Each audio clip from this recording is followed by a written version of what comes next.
ఇక తెలంగాణలో తెలుగుదేశం కథమైపోతుందని చెప్పి 2016లో టీఆర్ఎస్లోకి వచ్చి రేవంత్ రెడ్డితో కూడా పనిచేసినాం అందరం. మేము ఆయన ఎమ్మెల్యే గారు ఉండే మేమంతా స్టేట్ జనరల్ సెక్రటరీ చేసినాం. యువత అంటే ఒక పార్టీలో క్రమశిక్షణ ఉండే ఆయనతో పనిచేసినాం కాబట్టి ఆయన కోసం మాకు తెలుసు. కానీ ఈ రాష్ట్రానికి ఇట్లా చేస్తారని అనుకోలే. కాబట్టి ఈ కార్యక్రమానికి అమీర్పూర్ మండల నాయకులు ముఖ్య నాయకుల సమావేశం పెట్టినటువంటి కౌన్సిలర్లకు అన్నకు ముఖ్యంగా అధ్యక్ష వహిస్తున్నటువంటి బాలరెడ్డి అన్న గారికి, రాములన్న గారికి, ముఖ్యంగా ఇక్కడ ఉన్నటువంటి గోపాల్ రెడ్డి అన్న గారికి, కౌన్సిలర్లకు, అక్కలకు, ఇక్కడ ఉన్నటువంటి సర్పంచులు, ఎంపీటీసీలు, మండల పార్టీ అధ్యక్షులు, గ్రామ కమిటీ అధ్యక్షులు, మన కౌన్సిలర్ ఉన్నటువంటి కాలనీలో ఉన్నటువంటి ఎవరైతే మనం సభ్యత్వం చేసుకుంటామో మన కాలనీ ప్రెసిడెంట్లు కానీ అందరికీ, దాంతోపాటు మన మాణిక్యం యాదవ్ గారు, ప్రదీప్ గారు, ఇక్కడ ఉన్నటువంటి పెద్దలందరికీ పేరు పేరున అభినందనలు తెలియజేస్తా ఉన్నాం. ముఖ్య అతిథిగా ఈరోజు మన మధ్యలోకి వచ్చినటువంటి ఆదర్శ్ రెడ్డి గారిని 9 మంది కమిటీతోటి ఆదర్శ్ రెడ్డి గారిని ఎన్నుకోవడం జరిగింది ఇన్ఛార్జిగా. 9 మంది ఏందో తెలవాలి, మీకు తెలవాలి అవుద్దా? పార్టీ అంటేనే తెలవాలి. 9 మంది, 1 పోయి 2 కావాలి, 2 పోయి 4 కావాలి, కానీ 2 0 ఏది కానీ. అందుకే 9 మంది వేసినాం. మేము 9 మంది ఉన్నాం. ఏమంటారు నవరత్నాలు. కాబట్టి మండలంలో అమీన్పూర్లో అయిపోయింది. ఏమైపోయింది? రేవంత్ రెడ్డి గారు, నీ దమ్ము ధైర్యం ఉంటే సర్పంచ్ ఎలక్షన్లు పెట్టు, మున్సిపల్ ఎలక్షన్లు పెట్టు, మా అమీన్పూర్ మండలంలో చూపిస్తాం. మా కాన్స్టిట్యూన్సీ ప్రజలు తెలియజేస్తున్నాం. నీకు దమ్ము ధైర్యం లేక సంవత్సరం నడైతుంది, సర్పంచులు అయిపోయినాయి, ఎలక్షన్ అయిపోయి ఏం చేస్తున్నావు? నువ్వు రాష్ట్రంలో ఏం చేస్తున్నావు? నీ దివాలు తీసినావు రాష్ట్రాన్ని. ఒక దేశంలోనే ఒక రాష్ట్రాన్ని పైకి తీసుకుపోయినటువంటి ఘనత 10 సంవత్సరాలు పోరాడి తెలంగాణ తెచ్చుకొని ఇలా లక్షలాది రూపాయలకు మనం అభివృద్ధి చెందినాం. ఇలా మన ఎకానమీకి ఏంది? ఇలా నీ రాష్ట్ర పరిస్థితి ఏంది? ఇలా నువ్వేం చేస్తున్నావు? హైడ్రా తెచ్చినావు. ఇలా ఇక్కడ ఉన్నటువంటి అమీర్పూర్లో స్టార్ట్ చేసిన దరిద్రుడు. ఎంతో మంది నిరుపేదలు నిజంగా చూస్తుంటే దుఃఖం వచ్చిందన్న మాకే. నిజంగా వాళ్ళ కుటుంబాలకు మనం అండదండలు ఉండాలి. కానీ ఇంత పెద్ద ఎత్తున మీరున్నారా అని చెప్తే మాకు చాలా మంది ఏమన్నా అమీన్పూర్ అంతా ఖాళీ అయిపోయింది. ఏం ఖాళీ అయిపోయిందే? మంది తీసారా? ఖాళీ అయిపోయి మంది తీసానా? ఖాళీ అయిపోయినకి ఇక్కడ ఉన్నటువంటి కౌన్సిలర్ అందరు ఉన్నారు. నీ దమ్ము ధైర్యం ఉంటే రేపు పెట్టు. మున్సిపల్ పెడతావా, కార్పొరేషన్ పెడతావా, సర్పంచ్ పెడతావా, ఎంపీటీసీలు పెడతావా? పెట్టు, చూద్దాం. ఇలా గ్రామాలలో చూస్తున్నారు. నువ్వు ఇచ్చిన మాయమాటలు చెప్పి ఏం చేసినావు? రైతులకు రుణమాఫీ చేస్తా అన్నావు. నీ మాట నీకే సరిలేదు. 2 లక్షల రూపాయలు ఇక్కడ ఉన్న రైతులు ఉన్నారు కదనే, ఉన్నారా? నీవు రైతే కదా, 2 లక్షల రూపాయలు ఇస్తాను. ఎక్కడ పోయిందివా? అక్కడ పోతే వేడపాయల మీద ఒట్టు పెడితివి, అక్కడ నరసింహస్వామి మీద ఒట్టు పెడితివి, మన మైబునార్ పోతే జోగులామ్మ మీద ఒట్టు పెడితివి. ఎన్ని ఒట్లు పెట్టినావు? నువ్వేం చేసినావు? ఒక్క రైతుకు ఒక్క ఊర్లో 100%, నీ ఊర్లో 100, నీ కొనగలులా నీ ఊర్లో ఉన్నటువంటి సొంత ఊర్లా నువ్వు మాఫీ చేసినావా? నిజంగా మాఫీ చేసినట్టుంటే మా పార్టీ నాయకులు సవాల్ ఇస్తున్నారు కదా, మా కేటీఆర్ గారు. నువ్వు ఉంటుందా? నీకు దమ్మున్నదా? ఇక పింఛన్లకు పోతే 2000 పింఛన్ 4000 ఇస్తాను అడిగా. అవ్వకిస్తా అయ్యకిస్తా అని. ఎవరికి ఇచ్చినావా? నువ్వు ఈ అక్కయ్యలు పెళ్లి చేసుకుంటే తులం బంగారం ఇస్తా, చీర ఇస్తా, 1,116 ఇస్తాను. ఇలా తులం బంగారం నువ్వు ఉన్నప్పుడే 60,000 అయింది, ఇలా 1,00,000 రూపాయలు అయింది. ఇలా అయిందా లేదా? ఇలా ఏమంటే బడ్జెట్ లేదంటాడు. అంటే ఇవన్నీ చెప్పుకుంటూ పోతే ఈ ప్రభుత్వం ఫెయిల్. కాబట్టి మన పార్టీకి ఏ కష్టం వచ్చినా, ఏ సుఖం, మీకు సుఖానికి ఉండకుండా వచ్చు, కానీ దుఃఖానికి అయితే ఉంటాం. మన కార్యకర్తలకు మేము సపోర్టు. మీకే కష్టం వచ్చినా ఇక్కడ ఉన్నటువంటి మెట్టు కుమార్ గారు పటంచేరు, ఇక్కడ ఉన్నటువంటి అంజన్న, మా 9 మందిలా, ఇక్కడ ఉన్నటువంటి జిందారం ఇన్ఛార్జి వెంకటేష్ గౌడ్ గారు ఉద్యమకారుడు, ఇక్కడ ఉన్నటువంటి మన సోమిరెడ్డి గారు, బొల్లారం బాలరెడ్డి గారు, నేను, మన రాముగౌడ్ గారు, మేము 9 మంది ఉన్నాం. మీకు ఏ కష్టం వచ్చినా కార్యకర్తలను కాపాడుకుంటాం. మీ జోలికి వస్తే అందరి భర్తం అని చెప్పి తెలియజేస్తున్నా. మీరు అనుకుంటుండవచ్చు పెద్దోళ్ళు పోయి పెద్దోళ్ళకి మేము కూడా పెద్దోళ్ళని అన్నితో పనిచేసి వచ్చిన వాళ్ళం. దయచేసి కార్యకర్తకు ఏ కష్టం వచ్చినా, మీకు బెదిరింపులు వచ్చినా మేమందరం ఉన్నాం, మీకు ఎవరు ఆధారపడద్దు. రేపు ఇక్కడ అమీన్పూర్ మండలంలో అన్ని గ్రామ పంచాయతీలు లేనివి మన మీకు తెలిసిందో లేదు, మా గుమ్మరాల మండలం గిట గ్రామ పంచాయతీలు తీసేసి మున్సిపల్ చేసారు. మున్సిపల్ పోయి కౌన్సిలర్ వేస్తారట, వాడికి ఏమో రీతి ఉందో లేదో. గ్రామీణ ప్రాంతాలు ఉపాధి హామీ కూలి పని చేసుకుంటే వాళ్ళని తీసుకొచ్చి ఆ గ్రామాలను తీసుకొచ్చి మున్సిపల్ చేసి, నీకేమైనా బుద్ధి ఉన్నదా? కానుకుంటా వీరెడ్డిపల్లె, మొల్లెగూడెం అన్ని గ్రామీణ ప్రాంతాలు అన్నది. నిన్న మనం మీరు చూస్తున్నారు డంప్ యార్డ్ కోసం, చూసిరా? రోజు డంప్ యార్డ్ కోసం వస్తుంది. ఆ దరిద్రుడు అప్పుడు ఉన్నప్పుడేమో మనమేమో ఆపేసినాం. ఈ దరిద్రుడు వచ్చి డంప్ యార్డ్ స్టార్ట్ చేసి పచ్చని అడవి, అది పచ్చని అడవి. రైతులు అక్కడ కూరగాయలు పండించుకొని హైదరాబాద్ దగ్గర ఉన్నారు, నిత్యం కూరగాయలు తెస్తారు. బల్లు పాలు డైరీ ఫామ్లు ఉన్నాయి, దానిలో తీసుకొచ్చి పచ్చని అడవి 1000 ఎకరాల అడవిలు ఉన్నది. 150 ఎకరాలు గవర్నమెంట్ ల్యాండే కాదు అది. అప్పట్లో కాంగ్రెస్ నాయకులు కాల్ చేద్దామని చూస్తే నందీశ్వర్ గారు ఉన్నాడు ఎమ్మెల్యే, ఆయన కాంగ్రెస్ వాళ్ళు ఆయన మొత్తం ల్యాండ్ కాల్ చేద్దామని చూసారు. అప్పుడు మేమందరం టీడీపీ నుండి ఇదే రేవంత్ రెడ్డి అసెంబ్లీలో మాట్లాడించినాం 261 అన్నారం కోసం, దానికోసం మర్చిపోయినట్టు మనం లెటర్ రాసిన ఆయనకు, అయ్యా నువ్వే దీనికోసం మాట్లాడినామని. దానికి గవర్నమెంట్ నెంబర్ కాదు, నెంబర్ పుట్టించారు. గవర్నమెంట్ నెంబర్ ఎప్పుడు ఉంటుంది? ల్యాండ్ పుట్టినప్పటి నుంచి నెంబర్ ఉండాలి. మధ్యాహ్నం పుట్టించుకొని ఇదే కాంగ్రెస్ నాయకులు ఒక అయ్య పేరు మీద 20 ఎకరాలు, కొడుకు పేరు మీద 30 ఎకరాలు రాసుకుంటే మేము అందరం వెంబడి పడితే అప్పుడు క్యాన్సిల్ చేసిపోయారు. ఆ క్యాన్సిల్ అయిపోయిందని అప్పుడు వదిలేస్తే ఇవాళ వచ్చి డంప్ యార్డ్ పెడుతున్నారు. మా అక్కడ ఉన్నటువంటి ప్రాంత ప్రజలు ఇలా కోపం మీద, చాలా కోపం మీద ఉన్నారు. ఎప్పుడు ఎలక్షన్ వస్తుంది, ఈ కాంగ్రెస్ పార్టీని ఎప్పుడు పొందబెట్టాలని చూస్తున్నావు. అంటే నువ్వు ఏ పని చేసినా వచ్చి రాష్ట్రాన్ని దివాలు తీసినావు, గ్రామాలు దివాలు తీసినాయి. ఎవరైనా పెళ్లికి ఒక 5 గుంటలో 2 గుంటలు అమ్ముకొని పెళ్లి చేసుకుందామంటే ఇలా కొనటోడు లేదు. ఇలా ఎవరైనా ఉద్యోగాలు చేసుకొని అయ్యా మా కొడుకు సాఫ్ట్వేర్ జాబ్ చేస్తుంటు కదా అని చెప్పి ఒక ఇల్లు కొంటే హైడ్రా తీసుకొచ్చి వాడిని గులగొడతావు. ఆ బ్యాంక్ లోన్ ఎవరు కట్టాలి? ఏం కట్టా?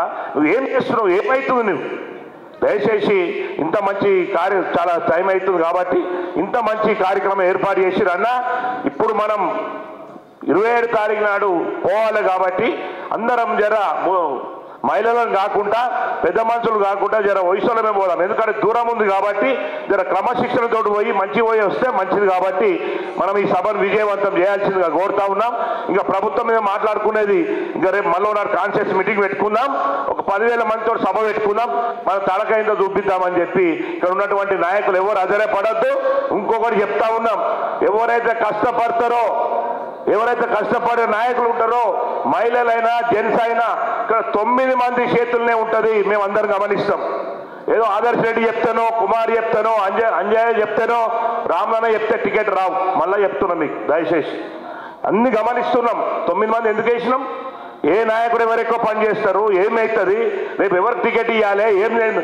ఇవాళ కష్టపడుతున్నటువంటి నాయకులకే రేపు పదవులు వస్తాయి. దయచేసి చెప్తా ఉన్నా, మీరు గమనించండి. ఏదో టైంకి వచ్చి మేము నిలబడతాం, మాకు ఏంటంటే వేసే రోజులు కావు. ఇప్పుడు పార్టీ స్పష్టంగా చెప్పింది, అధిష్టానం చెప్పింది, అయ్యా కష్టపడేటువంటి నాయకులకే మనం రేపు పదవులు ఇస్తాం, టికెట్లు ఇద్దాం. పోటీ పడకుండా మనమే కూర్చొని ఒక యూనిటీగా ఎవరైతే ఇలా కష్టానికి సుఖానికి ఎవరైతే ఉంటున్నారో, ఇలా పార్టీ అధికారం లేకుండా పనిచేసి కార్యకర్తలు ఎవరైతే కాపాడుతున్నారో ఖచ్చితంగా వాళ్ళకి గుర్తింపు ఉంటుంది, ఖచ్చితంగా భవిష్యత్తు ఉంటుంది. రేపు రాబోయే రోజుల్లో మళ్ళీ బీఆర్ఎస్ జెండా పటంచెరులో వెళ్తుంది. రేపు ఏ ఎలక్షన్ వచ్చినా, రేపు ఎమ్మెల్యే ఎలక్షన్ వచ్చినా, మున్సిపాలిటీ ఎలక్షన్ వచ్చినా, రేపు కార్పొరేషన్ ఎలక్షన్ వచ్చినా మొత్తం కాన్స్టిట్యూన్సీలా అన్ని గ్రామాలల్లో బీఆర్ఎస్ జెండా ఎగురుతుందని చెప్పి మీకు తెలియజేస్తూ ఈ అవకాశం ఇచ్చినట్టు అమీన్పూర్ నాయకులందరికీ పేరు పేరున ధన్యవాదాలు తెలియజేస్తూ ముగిస్తా ఉన్నాను. జై తెలంగాణ, జై తెలంగాణ. కేసీఆర్ గారి నాయకత్వం, హరీష్ అన్న గారి నాయకత్వం, జై తెలంగాణ. అంటే అమీన్పూర్లో అంటే రేవంత్ రెడ్డికి నిలబడాలి. ఎందుకంటే నాకు చాలామంది మా కుమారన్నని ఇన్ఛార్జ్ చేయడం జరిగింది ఇంతకుముందు హరీష్ అన్న. అమీన్పూర్లో ఎవరు లేరు, నిజంగా అమీన్పూర్ అంతా ఇక్కడనే ఉంది. నిజంగా గ్రేట్. ఇలా మా మున్సిపల్ కౌన్సిలర్స్ ఉన్నారు, అందరూ కూడా ఉన్నారు, మా నాయకులు ఉన్నారు, మా రాములన్న కూడా పాత కార్యకర్త, చాలామంది మా ప్రకాష్ అన్న కానీ రామరెడ్డి అన్న కానీ అందరు కూడా ఇక్కడ ఉన్నారు. ఇలా చూస్తుంటే అమీన్పూర్లో ఒక 3-4 పోయిరో లేదు కానీ అమీన్పూర్ పోయిందని బయట టాక్. మీ అందరు కూడా నేను ధన్యవాదాలు తెలియజేస్తున్నాను మొదటగా. ఎందుకంటే చాలా గ్రేట్. మనం అమీన్పూర్లో లేదు అనేది అయితే జరిగిందో దాన్ని మనం బుద్ధి చెప్పాల్సిన అవసరం ఉంది కాబట్టి గట్టిగా జై తెలంగాణ, జై తెలంగాణ, కేసీఆర్ గారి నాయకత్వం, కేసీఆర్ గారి నాయకత్వం, విద్యార్థి అమర వీరులకు, విద్యార్థి అమర వీరులకు చాలా థ్యాంక్స్. సభా అధ్యక్షులు బాలెడన్ అనుకుంటా పేరు, బాలెడన్ గారికి, ఈ కార్యక్రమానికి ముఖ్య అతిథికి విచ్చేసిన పెద్దలు గౌరవనీయులు మన ఇన్ఛార్జ్ ఆదర్శన్న గారికి, అట్లాగే పెద్దలు గౌరవనీయులు మన పుటంచెరు కార్పొరేటర్ అమీన్పూర్ ఇన్ఛార్జ్ అయిన మెట్టు కుమారన్న గారికి, అట్లాగే మా అంజన్న గారికి, గోవర్ధన్ రెడ్డి అన్న గారికి, మా రామన్న గారికి, ప్రకాష్ గారికి, కౌన్సిలర్లకు, మా అక్కకు శ్రీనివాస్ రెడ్డి గారికి, మాణికి యాదవ్ గారికి, ఉపేందర్ గారికి, ఇంకా చాలామంది మా సర్పంచులు ఉన్నారు, ఎంపీటీసీలు ఉన్నారు. అందరి పేరు పేరున మా అక్క చెల్లెళ్లకు, మా అన్నదమ్ములకు పేరు పేరున హృదయపూర్వక ధన్యవాదాలు. ఇక నేను ఏం అందరూ మాట్లాడిరు, ఇంకా పెద్దలు మాట్లాడాల్సి ఉంది టైం, ఎందుకంటే మీరు మీ గురించి తెలుసుకోవాలి. ఇక్కడ చాలామంది తెలంగాణ ఉద్యమంలో పాల్గొన్న వాళ్ళు చాలామంది ఉన్నారు. మనం రామరెడ్డి అన్న కానీ, మిగతా సీన్ అన్న, ఇంకా చాలామంది నాయకులు ఇక్కడ ఉన్నారు. మీ అందరికీ తెలుసు, మేము చెప్పాల్సిన అవసరం లేదు. మనం చెప్పాల్సింది అమీన్పూర్లో ఒకటి, తెలంగాణ రాష్ట్రం రాకముందు ఏ విధంగా ఉంది అమీన్పూర్లో. తాగడానికి నీళ్ళు లేవు, వాటర్ లేదు, కరెంటు లేదు, రోడ్లు లేవు. తెలంగాణ రాష్ట్రం వచ్చిన తర్వాత అమీన్పూర్ ఏ విధంగా అయింది ఒకసారి మనం దినం తప్పించి నీళ్ళు వస్తున్నాయా? మనం చెప్పాల్సింది అది. కార్యక్రమాలు, డెవలప్మెంట్, కేసీఆర్ చేసిన అన్ని డెవలప్మెంట్ గురించి అందరు చెప్పారు. మనము అమీన్పూర్లో ఈసారి గుద్దితే రేవంత్ రెడ్డికి బుద్ధి రావాలి. రేవంత్ రెడ్డికి పరిపాలన చేతనైతలేదు, చేతులు ఎత్తేసిండు, ఎవరికి వాడు దోసుకుంటుండు. ఈ దేశంలో ఏ రాష్ట్రంలో ఎలక్షన్ జరిగినా తెలంగాణ రాష్ట్రం నుంచి కాంగ్రెస్ పార్టీకి ఫండ్ పోతుంది. వాళ్ళు ఏం చేస్తున్నారంటే ప్రతి ఒక్కరి దగ్గర బ్లాక్ మెయిల్ చేసి పైసలు వసూలు చేసి ఏ రాష్ట్రం, మహారాష్ట్రలో ఎలక్షన్ జరిగినా, కర్ణాటక జరిగినా, కేరళ జరిగినా, ఇంకెక్కడ జరిగినా ఈ రాష్ట్రం నుంచి డబ్బు తీసుకుపోయి ఈ తెలంగాణ రాష్ట్రాన్ని ఇవాళ తీసేసిండు రేవంత్ రెడ్డి. పరిపాలన చేతనైతే లేదు, పరిపాలన చేయలేడు. కాబట్టి మళ్ళొక్కసారి మనం కేసీఆర్ గారిని సీఎం చేయాల్సిన బాధ్యత ఉంది. దొంగ హామీలు ఇచ్చిండు, అవి చాతగాని హామీలు ఇచ్చిండు, ఒక్క హామీ కూడా నెరవేర్చలేడు. కాబట్టి ఇది ప్రజలకు తెలుసు. మనం అందరినీ కూడా తట్టి లేపి ముందు తీసుకెళ్ళి మనం ముందుకు సాగాలని చెప్పి తెలియజేస్తూ, నేను ఎక్కువ టైం తీసుకోలేను, పెద్దలు మాట్లాడాల్సి ఉన్నారు చాలా విషయాలలో, మీకు మనందరితో మాట్లాడాల్సి ఉంది. కాబట్టి ఈ కాన్స్టెన్సీలో ఇప్పుడు ఉన్న పరిస్థితిలో అమీన్పూరే చాలా ఇంపార్టెంట్. మనకందరికీ గుండెకాయ అమీన్పూర్ మండల్ కానీ, అమీన్పూర్ మున్సిపాలిటీ కానీ. కాబట్టి మీరు ఇక్కడ చైతన్యవంతమైన నాయకులు ఉన్నారు, చైతన్యవంతమైన ముఖ్య కార్యకర్తలు ఉన్నారు. నేను అనుకున్నా 50 మంది 60 మంది ఉంటారు అమీన్పూర్లో. హరీష్ అన్న దగ్గర కూడా వచ్చింది అమీన్పూర్లో లేరు అని. ఈ రోజు మీ 100 మందిని చూస్తుంటే ఇక అసలు మన పొటెన్షియల్లో మనం తట్టుకునే నాయకులు లేడు. ఇక ఇంత బాగా సక్సెస్ఫుల్ మీటింగ్ చేస్తున్నారంటేనే అర్థమవుతుంది. మరి ఇంత కాముగా ఉండి వింటున్నారంటే నిజంగా ఇక్కడికి వచ్చిన వాళ్ళు మామూలు వాళ్ళు గారు. ఒక్క వ్యక్తి 100 మందికి సమానం. కాబట్టి ఇక తప్పనిసరిగా నెక్స్ట్ పొటెన్షియల్ గడ్డ మీద గులాబీ జెండా ఎగరడం ఖాయం. దాని అందరూ కూడా మన కట్టుగా ఎంతో మంది వస్తుంటారు పోతుంటారు. కానీ ఈ పార్టీ పుట్టినప్పుడు ఏం చెప్పారు? 2-3 నెలలు ఉంటుంది కేసీఆర్ పోతాడు అన్నారు. కానీ కేసీఆర్ గారు ఒక ప్లాన్ వల్ల ఆయన తెలంగాణ సాధించేంత వరకు కూడా ఎన్నో నష్టాలు, ఎంతో మంది అవమానాలు, ఎన్నో భాషలు, తిట్టుడు అన్ని జరిగిన తెలంగాణనే ధ్యేయంగా పనిచేసాడు. తెలంగాణ సాధించింది కాబట్టి ఈరోజు దేశంలో ఒక గొప్ప రాష్ట్రంగా మనం ఎదిగినాం. ఆ రాష్ట్రాన్ని ఈ రేవంత్ రెడ్డి, ఈ కాంగ్రెస్ ప్రభుత్వం నాశనం చేస్తుంది. దానికి త్వరలో మనం బుద్ధి చెప్పాలి. కాంగ్రెస్ నాయకులే చెప్తున్నారు, అంటే మనకు దగ్గర ఫ్రెండ్స్ చెప్తున్నారు, అరే అనవసరంగా మేము గెలిచినాం, ఈ రేవంత్ రెడ్డి గారు వచ్చిండు, మా పని అయిపోయి